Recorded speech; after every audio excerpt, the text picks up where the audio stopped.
বন্ধুরা, আজকের আমার ভিডিওর বিষয়বস্তু হলো নয়নতারা গাছের জুন মাসের পরিচর্যা। প্রচণ্ড গরমের মাঝে হঠাৎ যখন বৃষ্টি হয়, আর এই হঠাৎ বৃষ্টিতে আমাদের বাগানের প্রত্যেকটা হাইব্রিড নয়নতারা গাছের মধ্যে শুরু হয় নানা ধরনের সমস্যা। গ্রীষ্মের বাগানের অসাধারণ ফুল হলো এই হাইব্রিড নয়নতারা।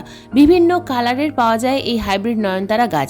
তো আমরা ফুল দেখে আকর্ষিত হয়ে বিভিন্ন ধরনের হাইব্রিড নয়নতারা গাছের চারা কিনে এনে প্রতিস্থাপন তো করি, কিন্তু প্রচণ্ড বৃষ্টিতে হঠাৎ করে এই গাছের মধ্যে শুরু হয় ফাঙ্গাস প্রবলেম। বন্ধুরা, আজকের এই ভিডিওতে বলবো হাইব্রিড নয়নতারা গাছে আমরা এই হঠাৎ বৃষ্টির পর কিভাবে পরিচর্যা করব। বৃষ্টিতে যদি আমাদের বাগানের নয়নতারা গাছের কোনো ধরনের ফাঙ্গাস প্রবলেম হয়, তাহলে কিভাবে আমরা আমাদের বাগানের নয়নতারা গাছগুলোকে বাঁচিয়ে রাখবো। তাছাড়া এই জুন মাসে আমরা আমাদের বাগানের প্রত্যেকটা হাইব্রিড নয়নতারা গাছে কোন ধরনের ঘরোয়া তরল খাবার প্রয়োগ করব, যে খাবার প্রয়োগ করে আমার বাগানের প্রত্যেকটা নয়নতারা গাছে প্রচুর পরিমাণে ফুল ফোটে। তোমরাও যদি এই তরল খাবার গাছে প্রয়োগ করতে পারো, অসাধারণ রেজাল্ট দেখতে পাবে। গাছে প্রচুর পরিমাণে কিন্তু ফুল ফুটবে। নয়নতারা গাছ থেকে প্রচুর পরিমাণে ফুল পেতে গেলে আজকের এই ভিডিওটা কিন্তু সম্পূর্ণ মনোযোগ দিয়ে দেখতে হবে। একটু স্কিপ করলে হবে না, স্কিপ করলে অনেক কিছুই মিস করে ফেলবে। নমস্কার, আমি লাবণী। আমার বাগানে তোমাদের সবাইকে জানাই স্বাগত। বন্ধুরা, নয়নতারা গাছ থেকে জুন মাসে প্রচুর পরিমাণে ফুল ফোটাতে হলে, গাছকে সুস্থ রাখতে হলে জানতে হবে কয়েকটা টিপস। তো প্রথমেই বলবো টিপস নাম্বার 1। যেহেতু নয়নতারা গাছ একটি গ্রীষ্মকালীন ফুলের গাছ, তাই এই গাছকে কিন্তু আমরা ফুল সানলাইটের মধ্যেই রাখবো। ফুল সানলাইটে এই নয়নতারা গাছের কিন্তু কোনো রকম কোনো সমস্যা হয় না। কিন্তু অতিরিক্ত গরমের সময় আমরা এই গাছকে যদি দুপুরের সময় শেডের মধ্যে রাখতে পারি, তাহলে গাছগুলো কিন্তু ভালো থাকে। বন্ধুরা, টিপস নাম্বার 2। এই গাছে আমরা জল কতটা পরিমাণ প্রয়োগ করব। জল কিন্তু নয়নতারা গাছে সবসময় বুঝে বুঝে প্রয়োগ করতে হয়। দেশি নয়নতারা গাছের ক্ষেত্রে এটা কিন্তু কোনো সমস্যা নয়, আমরা প্রতিদিন এই গাছে জল প্রয়োগ করতে পারি। তবে হাইব্রিড নয়নতারা গাছের মাটি চেক করে তবেই কিন্তু জল প্রয়োগ করতে হবে। যদি দেখা যায় যে টবের মাটি ওপরের দিকে শুকিয়ে গেছে কিন্তু নিচের দিকে ভেজা হয়ে আছে, তাহলে এই গাছে কিন্তু আমাদেরকে জল একদিন অন্তর অন্তর প্রয়োগ করতে হবে। কিন্তু যদি দেখো যে জল প্রয়োগ করার পর সেই জল উপরের দিকে জমে যাচ্ছে, জল কিছুতেই ড্রেনেজ হোল দিয়ে বাইরে বেরিয়ে যাচ্ছে না, গাছের পাতাগুলো হলুদ হয়ে যাচ্ছে, তখন বুঝতে হবে যে টবের ড্রেনেজ সিস্টেম কিন্তু ঠিক নেই। টবের ড্রেনেজ সিস্টেমটাকে আমাদেরকে প্রথমে ঠিক করতে হবে, তবেই কিন্তু আমরা এই নয়নতারা গাছকে বাঁচাতে পারবো। প্রথমে প্রাথমিক পরিচর্যা করতে হবে। প্রথম অবস্থায় রিপোর্ট না করে টবের ড্রেনেজ সিস্টেমটা ঠিক আছে কিনা সেটা প্রথমে আমাদেরকে চেক করতে হবে। প্রথমেই দেখবে যে টবের নিচে যে ড্রেনেজ হোলগুলো আছে সেখান থেকে কি রুট বেরিয়ে আসছে। যদি দেখো যে প্রচুর পরিমাণে রুট বেরিয়ে আসছে, তাহলে কিন্তু আমাদেরকে রিপোর্ট করতে হবে। কিন্তু যদি রুট বেরিয়ে না আসে, যদি টবের ড্রেনেজ সিস্টেম ঠিক থাকে, তাহলে কোনো কিছুর সাহায্যে, কোনো সরু লাঠি বা কোনো অস্ত্রের সাহায্যে এই ড্রেনেজ সিস্টেমের মুখগুলোকে একটু ফাঁকা করে দিতে হবে। যদি দেখা যায় যে তা সত্ত্বেও গাছে জল ড্রেনেজ হোল দিয়ে বাইরে বেরিয়ে যাচ্ছে না, তখন কিন্তু আমাদেরকে এই গাছগুলোকে রিপোর্ট করতে হবে। অতিরিক্ত গরমে যদি কোনো গাছ রিপোর্ট করতে হয়, তখন কিন্তু রুট বল না ভেঙেই রিপোর্ট করতে হবে। গাছের সাইজ অনুযায়ী কিন্তু টব নির্বাচন করতে হবে। গাছের সাইজ যদি ছোট হয় সেক্ষেত্রে ছোট টব নিতে হবে, বড় সাইজের গাছ হলে বড় টব নির্বাচন করতে হবে। তো এবার আসি মাটি কিভাবে আমরা তৈরি করব। মাটি নিতে হবে আমাদেরকে 30% নিতে হবে সিন্ডার, 20% নিতে হবে কম্পোস্ট, আর 20% নিতে হবে লাল মোটাদানার বালি অথবা পারলাইট। তো এই ধরনের মিডিয়া তৈরি করে গাছ প্রতিস্থাপন করতে হবে। Tips number 3। এই সময় বিভিন্ন জায়গায় হঠাৎ বৃষ্টি হচ্ছে, আর হঠাৎ বৃষ্টিতে যদি তোমাদের নয়নতারা গাছ ভিজে যায়, তারপর যদি দেখো যে গাছের ডালের মধ্যে ফাঙ্গাস চলে এসছে, তো প্রথম যে কাজটা আমাদের করতে হবে, ফাঙ্গাস লাগা আক্রান্ত ডালটাকে কেটে ফেলে দিতে হবে, দূরে কোথাও ফেলে দিতে হবে। এরপর যে কাজটা করতে হবে, কাটা জায়গায় ফাঙ্গিসাইড অথবা হলুদ গুঁড়োর পেস্ট লাগিয়ে দিতে হবে। তাহলে আর সম্পূর্ণ গাছে ফাঙ্গাস ছড়িয়ে পড়ার সম্ভাবনা থাকবে না। এরপর গাছের মধ্যে যদি কোনো ফাঙ্গাস লাগা পাতা থাকে বা অন্যান্য কোনো ডাল থেকে থাকে, সেগুলোকেও কিন্তু আমাদেরকে বেছে কেটে ফেলে দিতে হবে। এরপর টবের মাটি ভালোভাবে খুশে দিতে হবে। টবের মাটি যেন সবসময় ঝুরঝুরে থাকে এই ব্যবস্থাটা তোমাদের করতে হবে, কারণ অতিরিক্ত বৃষ্টিতে টবের মাটি কিন্তু অনেকটা জমাট বেঁধে যায়। টবের মাটিতে যেন কোনো রকম কোনো আগাছা না থাকে, এই বিষয়টা কিন্তু লক্ষ্য রাখতে হবে। এরপর যে কাজটা করতে হবে, টবের মাটির মধ্যে 1/2 চামচ পরিমাণ ট্রাইকোডার্মা ভিরিডি দিতে হবে। যদি বড় সাইজের টব হয় সেক্ষেত্রে 1 চামচ পরিমাণ ট্রাইকোডার্মা ভিরিডি মিশিয়ে দিতে হবে। যদি ট্রাইকোডার্মা ভিরিডি না থাকে সেক্ষেত্রে তোমরা কিন্তু এখানে ফাঙ্গিসাইড মিশিয়ে দিতে পারো।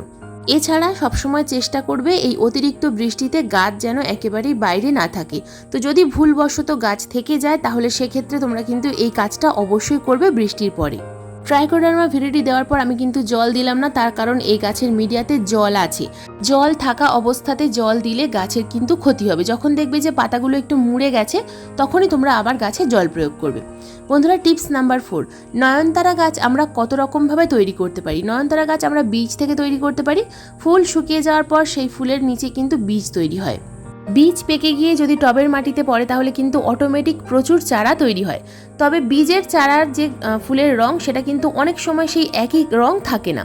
তো সব থেকে ভালো উপায় হলো ডাল থেকে চারা তৈরি করা। ডাল থেকে চারা তৈরি করলে কিন্তু সেই একই কালারের ফুল তোমরা পাবে পরবর্তী সময়। ডাল থেকে চারা তৈরি করার জন্য প্রথমেই আমাদের একটা নয়নতারা গাছের ডাল লাগবে।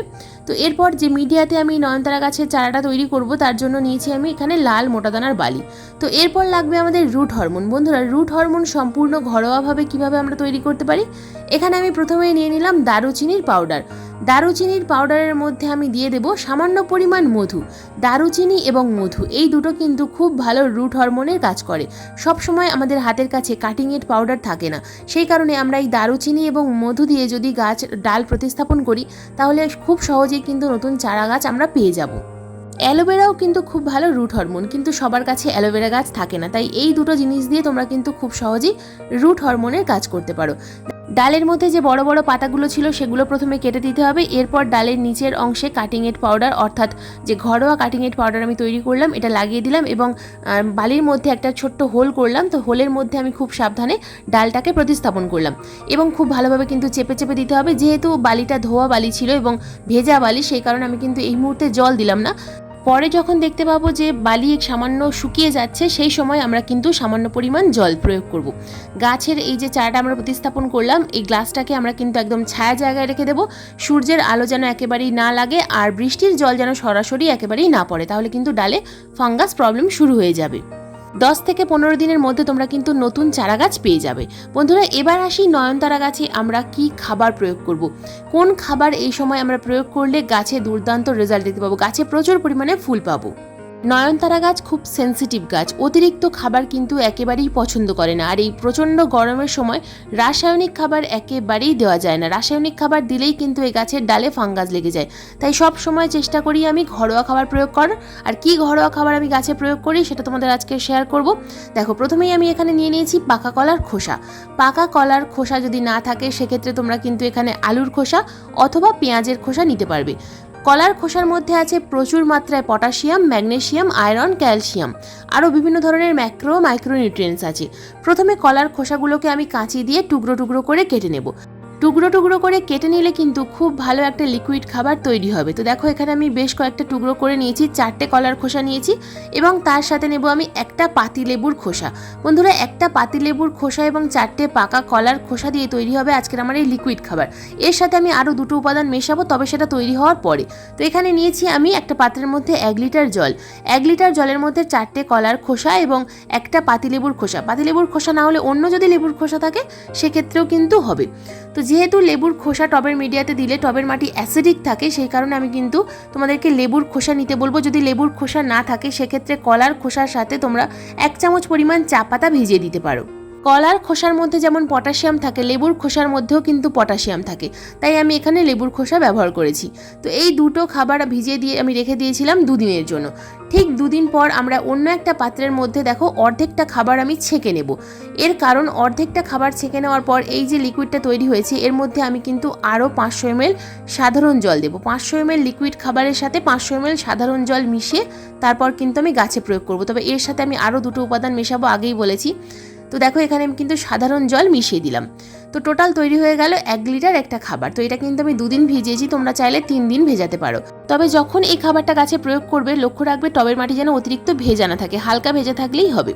তো এই যে খাবারটা তৈরি করলাম, এই লিকুইড খাবারের সাথে প্রথম যে উপাদানটা আমি মেশাবো এটা হলো চুন। বন্ধুরা, পানের দোকানে যে চুন পাওয়া যায় সেই চুন হলে খুব ভালো হয়। তো এখানে আমি 1 লিটার জলে 1/2 চামচ পরিমাণ চুন মেশাবো।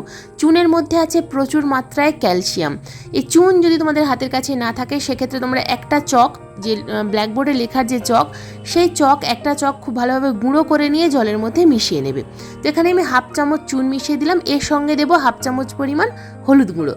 আমরা সবাই জানি হলুদ গুঁড়ো একটা ন্যাচারাল ফাঙ্গিসাইড। হলুদ গুঁড়ো আমাদের সবার রান্নাঘরেই থাকে, তাই হলুদ গুঁড়োটা আমরা অবশ্যই ব্যবহার করতে পারবো। তো এই 4টে খাবার আমরা একসাথে মিশিয়ে নিয়ে গাছে প্রয়োগ করব। চুন এবং হলুদ গুঁড়ো খুব ভালোভাবে যেন জলের সাথে মিশে যায়, খুব ভালোভাবে আমাদের কিন্তু মিশিয়ে দিতে হবে। তো এবার আমরা টবের মিডিয়াতে এই খাবার প্রয়োগ করব। প্রথমে টবের মিডিয়াটা হালকা করে খুশে নেওয়ার চেষ্টা করবে। আমার টবের মিডিয়া হালকা খোসা আছে, সেই কারণে আমি কিন্তু আর খুশে দিলাম না। তো এখানে আমরা কতটা পরিমাণ খাবার প্রয়োগ করব, এক একটা 6 ইঞ্চি টবে আমরা 1 গ্লাস পরিমাণ এই লিকুইড খাবার প্রয়োগ করব। আর যে সমস্ত টব বড় সাইজের, সেই সমস্ত টবে আমরা কিন্তু 2 গ্লাস অথবা 1.5 গ্লাস পরিমাণ খাবার প্রয়োগ করব। আরও বড় সাইজের টব হলে সেক্ষেত্রে আরও পরিমাণ ব্যবহার করতে হবে। আমি এখানে 4 ইঞ্চি এবং 6 ইঞ্চি এবং 8 ইঞ্চি টবে খাবারটা প্রয়োগ করছি। এই লিকুইড খাবার 10 দিন অথবা 15 দিন অন্তর অন্তর তোমরা প্রয়োগ করতে পারো। এই খাবার প্রয়োগ করার কিছুদিনের মধ্যেই তোমরা কিন্তু দেখতে পাবে গাছে প্রচুর পরিমাণে কুঁড়ি আসছে, গাছের পাতা সবুজ হয়ে যাচ্ছে এবং গাছের যে কুঁড়িগুলো আসছে এই ফুলগুলো বড় বড় সাইজের ফুটছে। এই যে লিকুইড খাবারটা আমি তৈরি করেছি, এই খাবারের মধ্যে যেহেতু প্রচুর মাত্রায় পটাশিয়াম আছে, ম্যাগনেসিয়াম আছে, গাছে কুঁড়ি আসবে, তার সাথে সাথে গাছের পাতাও সবুজ হবে।